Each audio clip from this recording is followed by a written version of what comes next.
Alright, welcome back to another Tism tangent. Last time we talked about the air campaign in the Gulf War. We talked a whole lot about how Saddam Hussein done goofed. We talked about what happens when you take several decades after learning a bunch of lessons from the previous war to strengthen and double down strategies that you've got going on with your modern military. We talked about how artfully crafted the initial airstrikes were into Iraq and Kuwait. And we talked about how even though there was severe criticism about American fighting doctrine rolling into this war, it would turn out that veterans of the previous conflict would lead the charge on how exactly to improve the modern fighting doctrine to such a point where right after the air campaign started, for 5 weeks straight, every critic of American air power was rendered completely silent. Because when you take the fourth largest standing army on Earth and the fourth largest air force on Earth and render the air force component completely ineffective inside of 24 hours, and then over the course of 5 weeks drop more ordnance than 2 entire world wars while hitting something basically every time, and degrading a standing army that was nearly 400,000 strong at the outset of the war to a badly demoralized, degraded, under-equipped, under-trained, and for large part ready to surrender 180,000 guys, you would at this point in time not have any more critics about your air power. This was such a one-sided fight, in fact, that President Bush at the time declared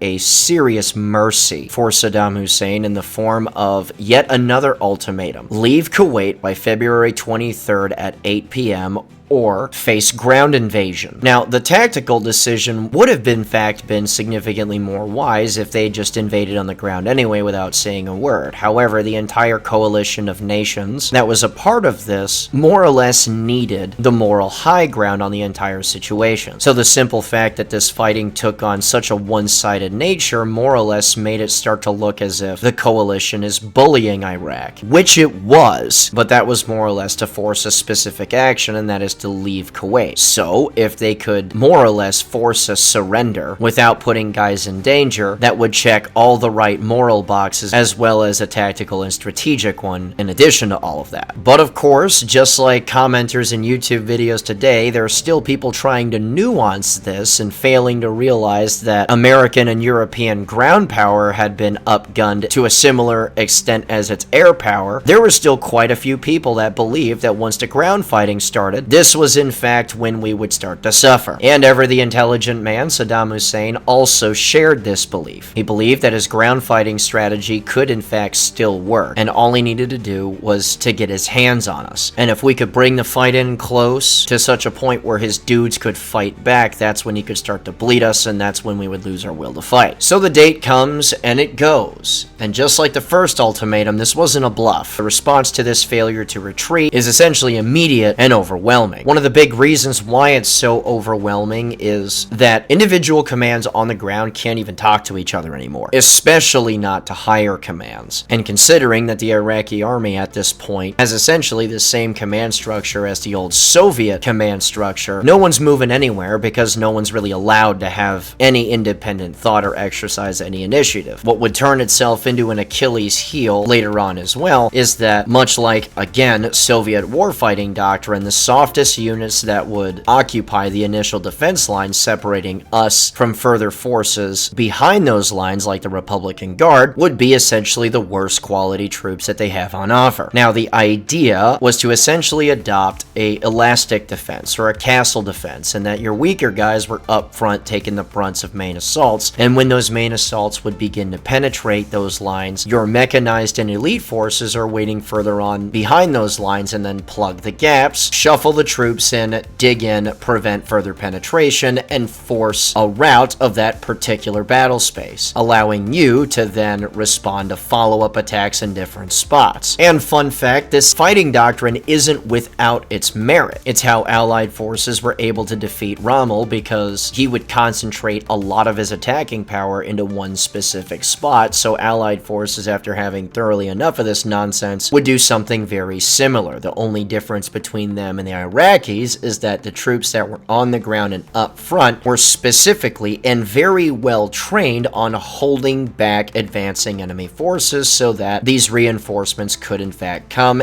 and if you suffered an attack in multiple spots, these very well trained and drilled defensive troops would hold the line long enough for an appropriate response. This was not the case for the defending forces between the Syrian border and the coalition. This is made even worse when not only have they lost control of the air that they breathe. What's also noteworthy and very much concerning if you're on the receiving end of this is the specific concentration and makeup of the invading forces. Now, on offense or on Blue 4, you have your total ground forces split into 5 individual corps. On the far left, or the western flank, we have the 18th Airborne Corps. To the farthest left, or the farthest west, we have French light mechanized infantry, as well as a couple regiments of the French Foreign Legion paired up with the 82nd Airborne, which was more or less converted into light mechanized infantry as well. In conjunction with them, you have the 24th Infantry Division, as well as the 3rd Cavalry Regiment, acting as armored support with well over 650 M1 tanks and M2 Bradleys, along with, yes, even more infantry, as well as 16,000 of the 101st Airborne that was about to conduct an enormous air assault operation. Their objective was to screen the left flank, clear opposition, and secure 2 main objectives. The first, and to the farthest west on the map, was to be captured by the French in the 82nd, codenamed Objective Rochambeau. This is a series of defensive positions that are essentially guarding an airfield that needs to be captured. This would deny the enemy one of their last functional communications relays, as well as any capability of enemy close air support or reconnaissance. The 101st, 24th, and 3rd actually had a small series of objectives. One of the main ones was codenamed Objective Cobra. This is, in and of itself, a small forward operating base that acted as its own little logistics hub because of its position, which is close to a couple of MSRs or major supply routes. By capturing this objective and securing these MSRs, the coalition could have its own little logistics hub in the form of essentially a brand new forward operating base and control of these MSRs, and if required, could support the entire invasion corridor with its own little logistics center, especially if it was required for this to be pushed past Kuwait and into Iraq. The 7th Corps would essentially function as coach's kid for this entire operation, because this is the armored fist in the center, consisting of the 1st and 3rd Armored Division, as well as the British 1st Armored Division, 1st Infantry Division, and 1st Cavalry Divisions, as well as the 2nd Cavalry Regiment, bringing with it thousands of M1 tanks, Challenger tanks, British infantry fighting vehicles, M2 Bradleys, engineer vehicles, self-propelled artillery, MLRS artillery, and yet even more infantry. And as previously stated, their mission is the very center.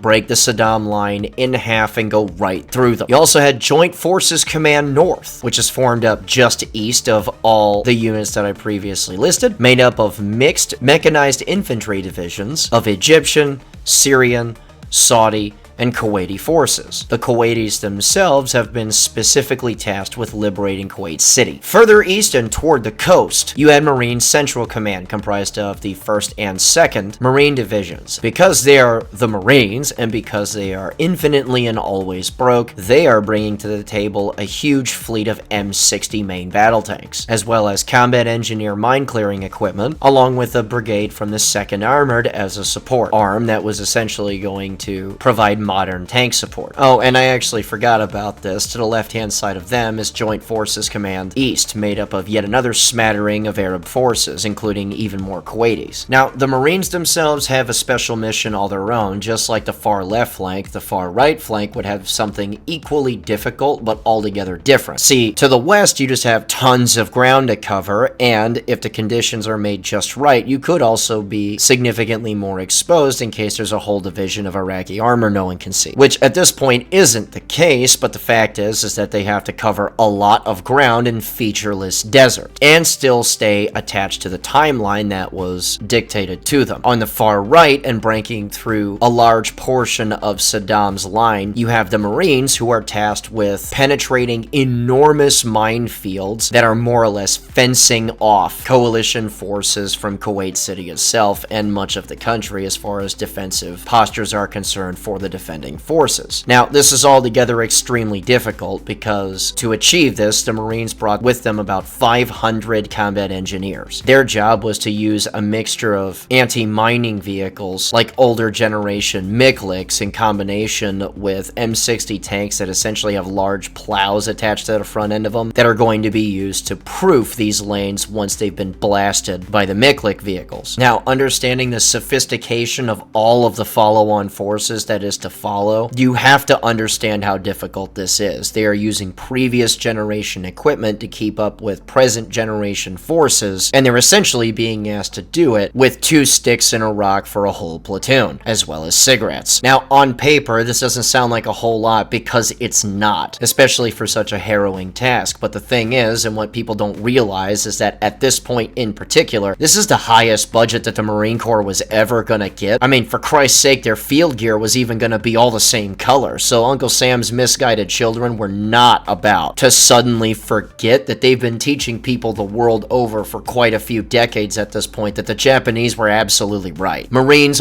are, in fact, from personal experience and respect, a bunch of honorless criminal warmongers that are, in fact, lunatics that were oftentimes given the choice between prison or service. And they would be asked for the first time to perform a harrowing task with a budget that essentially makes them trailer park rich. So when we combine that enthusiasm with the equivalent of Coach's Kid, which makes up the center penetrating force of this whole invasion, comprising essentially the main effort, we're looking at the kind of party that you could only bring if you showed up with Wildberry Pop-Tarts. This amounts to 700,000 well-trained, well-equipped, well-fed troops that are well-organized and spent the last 5 weeks being incredibly bored and ready to go rather than being atomized into a fine paste via precision-guided ass-blasting ordnance. And let's be clear, even at this stage, this isn't a war anymore. This is now the equivalent of the LA Dodgers getting ready to play a series against your local men's crew. The hits that you get are allowed.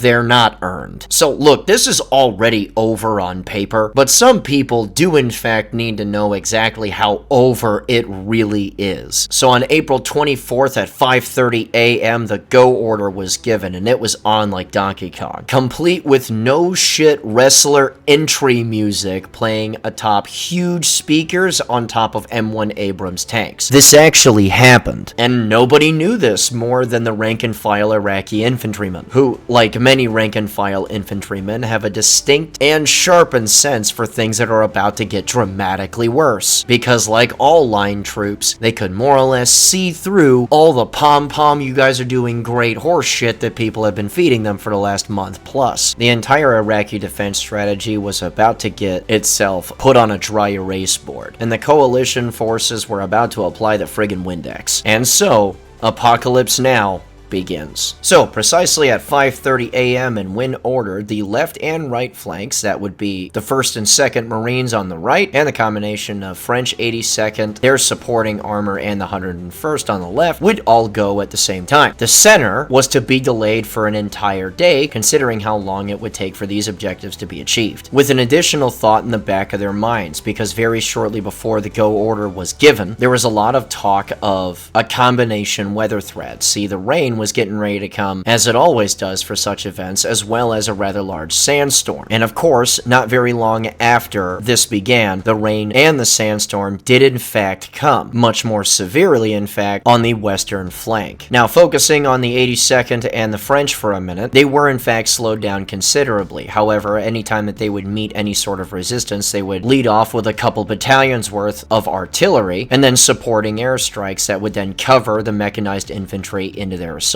Now, this would take considerable time, but considering the weather issues that they were having, it was decided that this was the safest route to go. Considerable time is not really a good adjective, because comparatively speaking, they were moving at essentially a crawl. Moving to the 82nd Airborne for a second, listen, I need to take the time to describe exactly how ridiculous ridiculous this is. Because as the air assault commenced, many, I mean hundreds of Humvees loaded down with machine guns and tow missiles were dropped off and were meant to support the air assaulting infantry that was dropped on further ahead of them. The idea was to roll the Humvees up in force along with the infantry so that they could get to and secure their first objectives, which would be a set of roads, as well as in conjunction setting up their new forward operating base that they would take away, much like their new forward operating base that they would take away from Iraqi forces. And while the forward operating base in and of itself would be taken without all that much issue, the follow-on objective is indescribably difficult. Look, it sucks to get rained on in a desert. It also sucks to carry 120 pounds worth of crap on your back. What sucks extra is to be dropped into shin-high mud because it's been raining a while that immediately turns itself into knee-high mud, and then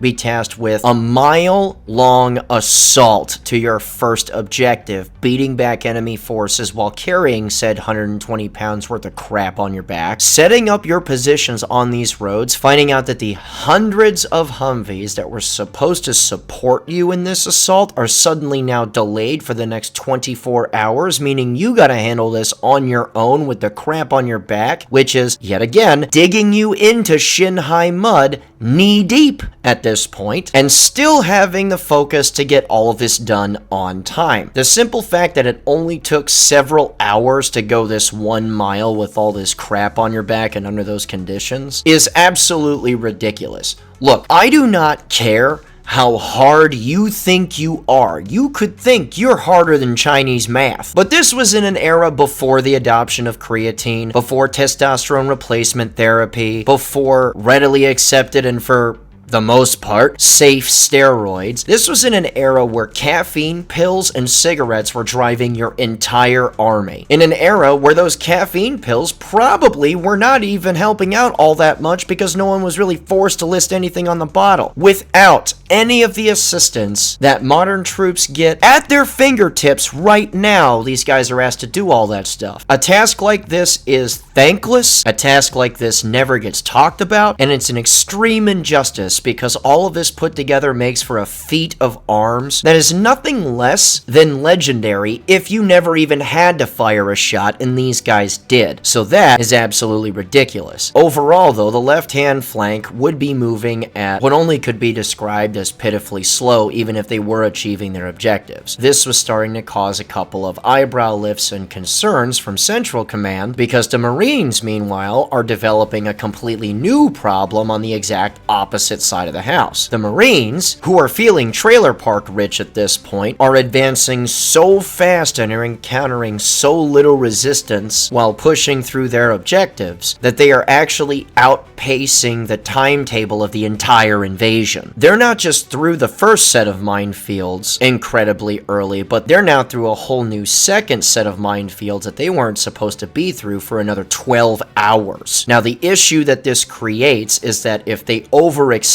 they risk actual envelopment, because if the Republican Guard is notified via regular forces that they have a huge contingent of isolated coalition forces on what is their left flank, they could send this Republican Guard armor to link up with regular forces armor and envelop those Marines. So with the issue developing rather quickly, Stormin' Norman decides that he is going to make the only logical decision that you could under these circumstances, and that's to push his entire center forward an entire 15 hours early. Now, this poses a lot of risk, especially on the logistics side of the house, because they're just not ready, which is also why most supply sergeants really hate officers, because they now have to make plans for this really great idea that they have, whether or not it is or isn't a good idea. In this case, though, the entire invasion does have to move forward. Impressively, though, as these orders come down, enough of the invasion force is properly staged to the point where any stragglers couldn't really be counted counted as stragglers because they were more or less in position. The difficult part is the entire logistics train that up until this point believed that they had a whole half day further to get their stuff together, which is a lot of stuff to get together. They are now forced in a position to gather everything up and sprint it forward as the invasion really commences. And good lord, they would have their hands filled because Coach's kid was not slowing down for nobody. The best way to describe this is as this huge armored element decides it's going to move forward, they were immediately met by Iraqi artillery that was starting to get kind of accurate. So the response was 13 battalions of self-propelled artillery and a further 5 batteries of MLRS artillery, all directed at the forward positions that were firing on 7th Corps. Now, in order to thoroughly understand how much firepower this is, I need to describe something to you. One of the most awesome and terrifying displays of firepower that could be brought onto any local position anywhere is when an artillery battery decides that it is going to vary both the charge and the angle at which it fires its munitions, to where each gun in an artillery battery, which is at 5 at this point, will fire up to 5 rounds apiece. The thing is that when it changes this individual firing angle and varies the charge at which it fires each individual projectile, the math works out to where all 5 of those projectiles from that one gun arrive on its previously established set of firing coordinates at once. When 5 guns do this, you now have 25 projectiles that are landing at the same time. That doesn't sound like it's all that much until you figure out that each projectile that they are firing is 155mm artillery pieces that weigh over 100 pounds each. That is the explosive yield of an individual JDAM dropped from a fighter. Now, that's one battery of 5 guns. A single battalion has 4 of these batteries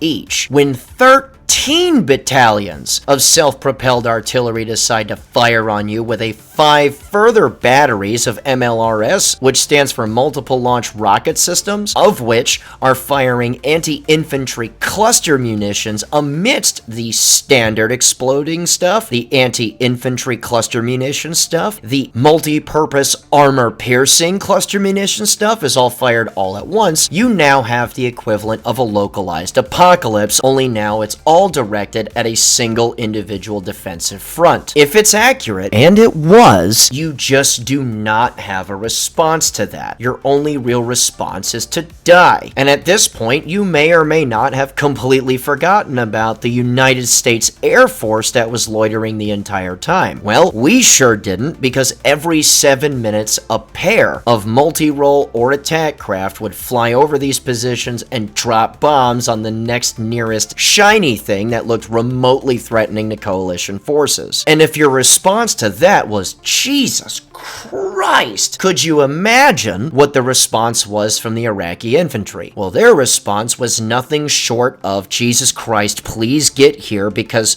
I might be Muslim, but I'm going to say Jesus Christ at this point, because the second they get here, I'm going to surrender, which happened over and over and over again. These guys were suffering yet again the same 5 weeks worth of torture, only now it's more concentrated because apparently these ground forces were really trying to make a name for themselves. And by the way, they were. So much of the time, as coalition forces advanced, they would run into an enemy that instead of shooting at them would straight up surrender. As they were punching through these defensive lines and trenches, the center would also run into the issue of, well, we need to clear out lanes for our vehicles to roll through, as well as the fact that this is moving really, really fast and we really do not want to deal with a friendly fire incident, because friendly fire incidents happen in every war, and at this point, there had been a couple already. And knowing that this threat of friendly fire issues would only multiply at this point, the Bradley infantry fighting vehicle crews decided to not dismount their infantry, and the engineering bulldozers that were brought along with these attacking forces would simply start to use piled up dirt that was set aside from building these trenches to simply fill the trenches in. And by the way, everyone was trying to get action during this whole thing, because even the bulldozing bulldozer crews managed to put a couple of dudes in the ground by literally putting them in the ground, as there were multiple reports of Iraqis that refused to surrender being buried alive by these bulldozing crews, leaving a bunch of people with the lifted eyebrow and a question of, is that a war crime? But oh well, we have a timetable, and if you sign up with the wrong outfit, you get what you deserve. Overall, the main effort directed in the center would be exactly as successful as it sounds that they are, pushing through the Saddam line in what could only be described in military stratagem as no time flat, covering for the potential overextension issues that the Marines created and causing enough ruckus to where the left flank moving as slow as it was covered up for in its entirety. The only real issue that we have to deal with now is essentially all eastward. The left flank being secured in the way that it was required coalition forces to more or less draw a straight line north by wheeling all of their attacking forces in such a way to where now everyone is now facing east, and then use the entire invading force to hydraulic press the Iraqis out of Kuwait via the remaining MSRs northward and across the Euphrates River. Getting into formation could have produced a lot of logistical and navigation issues were it not for the series of GPS tracking devices that were on coalition vehicles at the time, ensuring that even through featureless desert and bad weather, all of these vehicles and personnel could properly coordinate and get abreast on a theater level scale, which in its own right is a huge feat of arms. But now that everyone is parked and facing eastward, we would now begin what would essentially could be referred to as a one massive final assault to evict the Iraqis out of Kuwait. Now, it's worthy to note that up to this point, which would be day 3 of the ground invasion, the entire Iraqi military is sensing defeat. For at least half a day now, Kuwaiti oil fields have been sabotaged and are burning. But for months now, coalition forces have been told that the further that they pushed, the closer that they would come into contact with the Republican Guard, as well as other regular forces that are in fact tough, determined, and brave. And the first example that coalition forces would get of this in any real capacity would actually be on the far right flank before the Battle of 73 Eastings on day 3. Now, far on the right flank here towards the coast, you have the 1st and 2nd Marine Divisions that have several command posts that are already established in this area. They're more or less waiting outside of Kuwait City, waiting for Arab forces to push forward and liberate the city themselves. Most importantly, that Kuwaiti forces need to do this. And this would be when coalition forces experienced their first determined counterattack. And the Marines were situated off the coast on the right-hand flank quite a ways, and a brigade-strength mechanized infantry unit with accompanying light artillery would be stationed even further towards the coast that would then decide to attack a Marine command post. This is one of those situations where an outlying unit that's fairly lightly defended is also fairly certain that the combination of bad weather and burning oil fields would deter any possibility of counterattack off their right-hand side, but then the attack came anyway. But the thing is that bravery and determination is not a substitute for skill, mastery of combat, and being overmatched on the modernization side of the house. Because as previously stated, an entire brigade would essentially attack what would amount to an infantry platoon and 7 infantry fighting vehicles, and these guys were able to hold the line long enough for Marine Cobras and air support to start cleaning up the rather large attacking force to such a point where they were routed off the field. And this would also include crazy bravery and skill on the part of individuals. There's actually an instance where a Marine corporal, most likely sensing that it is so difficult to get to E5 that he'd either have to die or show crazy bravery, would charge through American lines and fire an AT-4 in an enemy tank, destroying it. Jokes and stuff aside, this more or less showed the powerlessness of the Iraqi military in the face of coalition forces, in particular American forces. But crazy feats of arms were not just limited to us either. On day 3, and when the Battle of 73 Eastings actually commenced, it was in the middle of a sandstorm. Now, the Iraqi army is using T-55s, T-62s, T-72s, and they're all using regular telescopic optics, and they're fighting an army that is stacked to the gills with thermal imagery. Never mind the fact that M1 main battle tanks have significantly more armor than all of these vehicles and outrange them significantly as well. Never mind the fact also that the M2 Bradley, that a lot of people thought was relatively useless walking into this conflict, had a self-defense anti-tank tow missile launcher that was loaded with 2 individual individual missiles that could be in fact reloaded from inside of the vehicle, which we will come back to. Point is though, is that once all of coalition mechanized forces were ready and had completed their wheel right, they were ready to officially start to push through Iraqi armor and remaining dug-in forces. The idea was to push them away from their occupied positions back towards the major MSRs that lead out of Kuwait and back into Iraq, cut them off from their escape or bleed them enough to where they didn't want to return. And again, going back to that sensing defeat statement that I had made before, by the time that this assault had commenced, Iraqi forces were already beginning to flee Kuwait City. Thousands of military personnel were starting to either gear up their own vehicles or commandeer civilian vehicles in an attempt to flee the city. Matter of fact, the first indication of this actually came from the CIA, which had played a major role in the morale problem that the Iraqi army faced. Because prior to all of this, they had made sure that the Air Force would regularly drop leaflets on top of Iraqi forces, essentially saying that we would treat you better than your own government. You should probably just sort of give up rather than die pointlessly. But in this particular case, the CIA gets the word out that Iraqi forces are beginning to flee Kuwait City. We should probably vector in as many available assets as possible to stop them. And it would turn out that they were exactly right. The first indication that they would give the Air Force was that 150 military and civilian vehicles were in fact fleeing towards Iraq. A package of Strike Eagles would be vectored in to stop them. This, of course, was just the beginning, as thousands of vehicles would be attempting this very same escape, which we will in fact come back to because it did not turn out well for those that were trying to escape. But it is in fact day 3, and 7th Corps is beginning its major push. It is now pushing itself through Iraqi lines at present, and until they encounter Republican Guard lines, they meet very little opposition en route. Once they do in fact meet Iraqi forces, the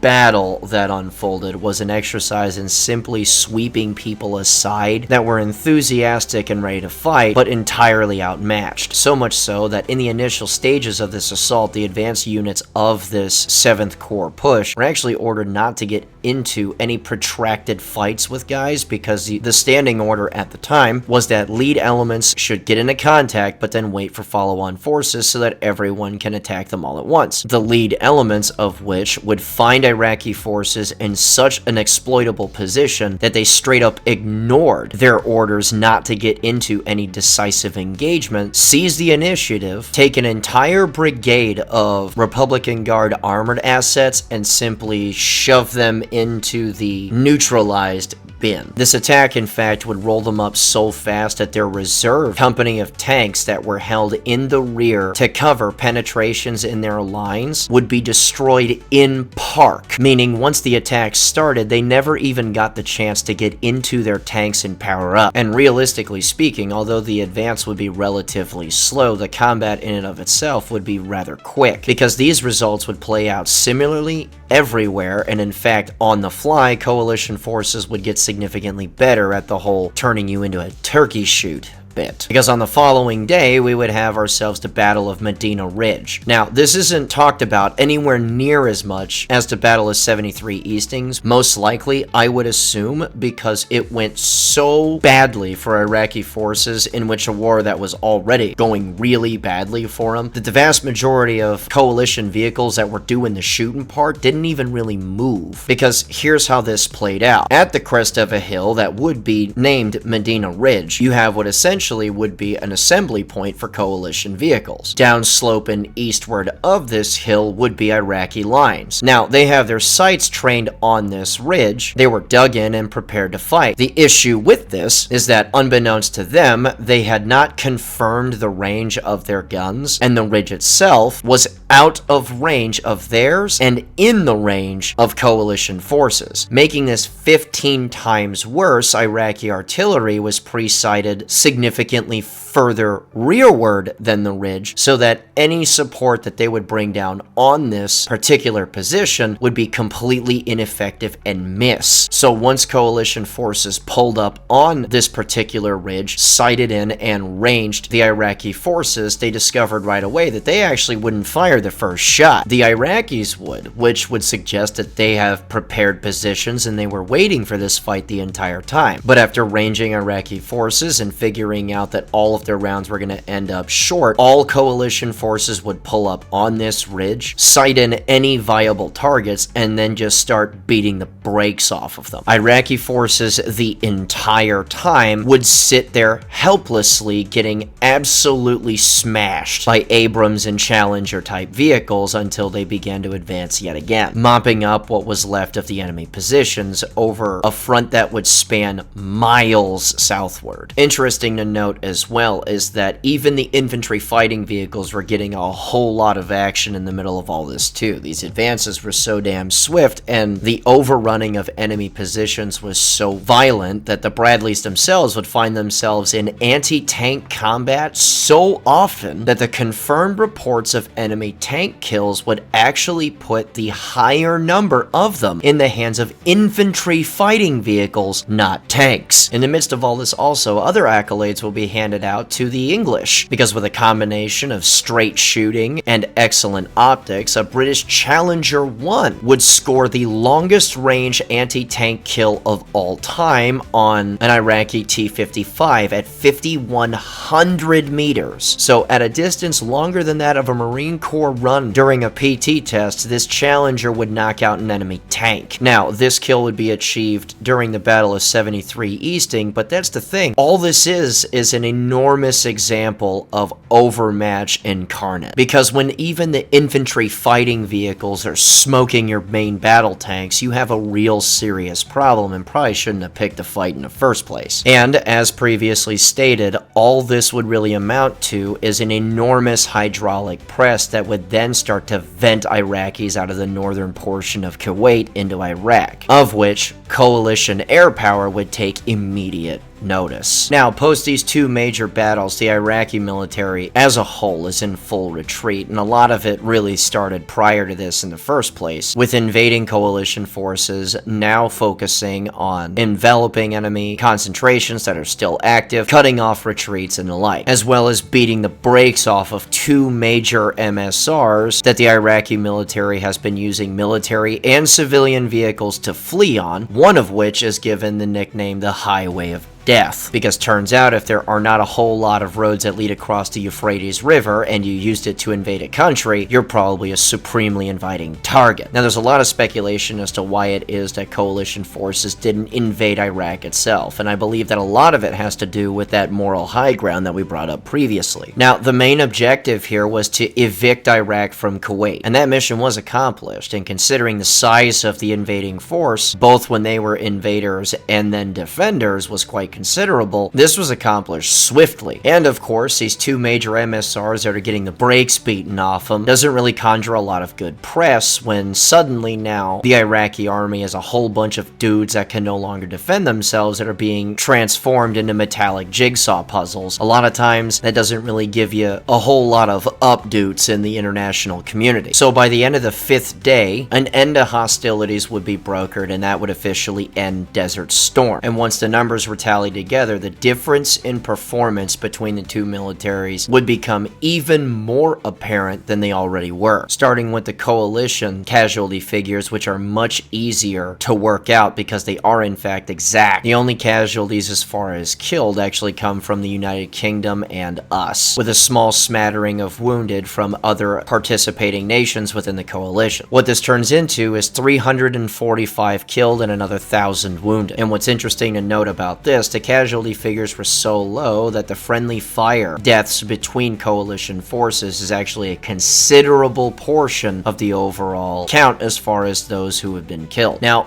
I need you to understand how absolutely ridiculous that is. America and a bunch of its allies decided to take on the 4th largest standing army on the globe, and in total suffered under 350 casualties as far as those who were killed, and 1,000 wounded. And an enormous portion of those who were killed were friendly fire incidents between the allied nations. And while friendly fire incidents incidents are going to happen in any war, it is incredible to note that for warfare at this scale, for this to be a noteworthy figure when listing the casualty figures. Now, the Iraqi casualties are significantly harder to pin down, and for rather obvious reasons. An enormous portion of them came during air campaign. Now, the present figure is between 100,000 and 200,000 total enemy killed, with a completely indefinable number of wounded. But simply by going in the middle of all that, which is usually where the truth is mostly on these sorts of things, at 150,000 killed, that would put the numbers at 435 to 1. This isn't one of those losses that you just sort of shake off. This is the sort of loss that shakes up your way of everything. This would take a country that was already in turmoil and put it into even more turmoil, to the point where Saddam had to crack down on his own citizenry to an apocalyptic degree in order to retain power, and then do incredibly stupid things like destroy all of his chemical weapons and then hide all the paperwork that said that they existed in the first place, and then support organizations like Al-Qaeda. But that's a completely different story that we may cover in the future. But more than anything else, this was a massive demonstration of Western military power. For much of the Cold War, a lot of the propaganda that surrounded Soviet intrigue, as for instance, would center around how soft Americans were and how overly reliant on technology that they were. This would convince a lot of people domestically, and it still happens today, that America would be completely incapable of fighting the Soviets if it was a legit one-on-one contest, when in reality anything that is Russian or supports Russian things, or buys Russian stuff, or follows Russian military doctrine, usually ends up in a place exactly like this, where very little is achieved and very, very many lives are lost in the process of doing so. See current events. And then of course over time people forget this fact until, well, someone has to get taught a lesson. But I guess that'll wrap things up for today. I hope you guys enjoyed the rapidly evolving series that is the Tism Tangent, and if you did, and if you got this far, give us a like, give us a subscribe, hit the little notification button, because that's the real subscribe button anyway. If you want to come train with us, you absolutely can. Our present open enrollment training schedule is posted through December, and we're going to places like Pennsylvania, Mississippi, Alabama, Ohio, and various others. If you'd like to support us, you can drop a super thanks in the comments, or you can support us through Patreon. If you want to get something through Patreon, $41 a month gets you as much open enrollment training as you like, with a couple of exceptions, and that would be something logistically challenging like a soft-skinned vehicle class or a private class for very obvious reasons. But with all the plugs plugged, I would like to genuinely express how appreciative I am of you guys. I had no idea how much support I would get, or even if it would be accepted by the audience that I have. And while the view count is kinda low, and I understand that, I'm doing something outside the purview of this channel or anything that I do, the support from people that have watched these has been staggering, and it's something that I'm going to keep in the back of my mind, because I would like to just continue this series of stuff. I would like to talk about random historical events and random nerd things that I really like, particularly like fighter jet stuff or weapons programs, things like that. So more than anything, I appreciate you guys the most, and remember,